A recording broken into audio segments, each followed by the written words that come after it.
எல்லாம் இருக்கு. எனக்கு வாழ்க்கையில ரொமான்ஸ் தான் இல்லை. என் கூட இருக்கும்போது கூச்சப்படாத. நான் ஏன் கூச்சப்படுறேன்? என்ன ஏன் கோச்சுக்கிற? நான் என்ன வெறும் பணத்துக்காக இதெல்லாம் செய்யறேன்னு நினைச்சிட்டு இருக்க நீ? ம், அப்ப வேற எதுக்கு எனக்கு உதவி பண்றேன்னு சொல்றீங்க? என்ன அப்படி பார்க்காதீங்க. சரி சரி, ஒலிம்பிக்ஸ் தானே இப்ப பிரச்சனை. ஆனானப்பட்ட சோவியத் யூனியனே செவ்வரை உடைச்சுக்கிட்டு நட்புகரணிட்ட தயாரா இருக்கானுங்க.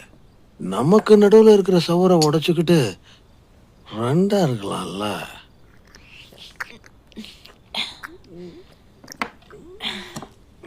ரொம்ப குடிக்காதீங்க, லிவர் கெட்டு போயிடும். ஒரு